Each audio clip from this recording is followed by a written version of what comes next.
নাটোর সদর আসনে কয়েক হাজার মোটরসাইকেল বড় ধরনের নির্বাচনী শোডাউন করেছে জামায়াত মনোনীত প্রার্থী অধ্যাপক ইউনুস আলী।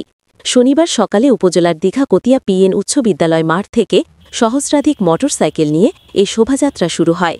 এতে এমপি প্রার্থী কেন্দ্রীয় মজলিসে শুরার সদস্য ও জেলা জামায়াতের নায়েবে আমির অধ্যাপক ইউনুস আলী শোভাযাত্রার নেতৃত্ব দেন ও ছাদখোলা গাড়িতে দুহাত নেড়ে শুভেচ্ছা ও কুশল বিনিময় করেন।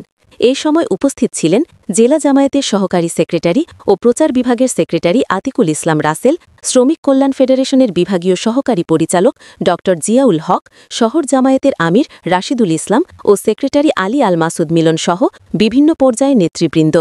এ সময় জাতীয়, দলীয় ও কালিমা সম্বলিত পতাকা ফেস্টুন সভা পায়। এ সময় কর্মীরা দলীয় প্রতীক হাতে নানা ধরনের স্লোগান দিতে থাকে।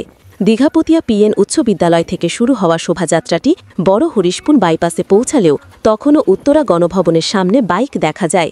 শোভাযাত্রাটি সারা দিনে সদর ও নলডাঙ্গা উপজেলার গুরুত্বপূর্ণ প্রায় সবগুলো সড়ক প্রদক্ষিণ করে। বিকালে নলডাঙ্গার প্রদক্ষিণ করে নাটোর মাদ্রাসা মোড় এসে অধ্যাপক ইউনুস আলীর বক্তব্যের মাধ্যমে এই শোভাযাত্রাটি শেষ হয়। আসসালামু আলাইকুম ওয়া রাহমাতুল্লাহ। আলহামদুলিল্লাহ, আজকে আমরা নাটোর সদর 2 আসনে মোটরসাইকেল র্যালি আমরা করলাম। জনগণের ব্যাপক সাড়া, হাজার হাজার মোটরসাইকেল, এবং আমরা যা আশা করছি তার চেয়ে অনেক বেশি জনগণ এই র্যালিতে শরিক হয়েছে।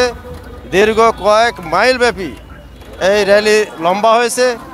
আমার ধারণা আমার এই সদর আসনের জনগণ খুবই অনুপ্রাণিত হয়েছে এবং আগামীতে বিপুল ভোটে জামায়াত ইসলামীকে বিজয় করবে ইনশাআল্লাহ।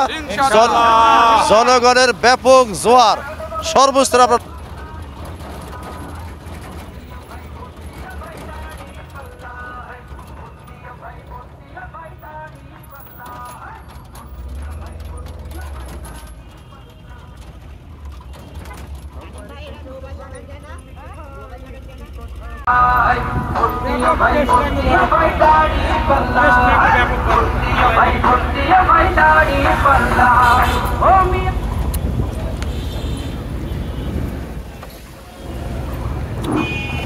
আমরা নামাজ সুবিধা মতো জায়গায় একসাথে পড়ে নিব।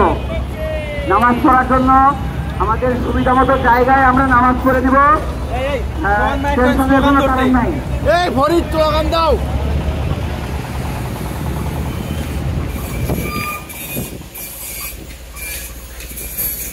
আই মাথা ঢুকা দেন না হুক করে।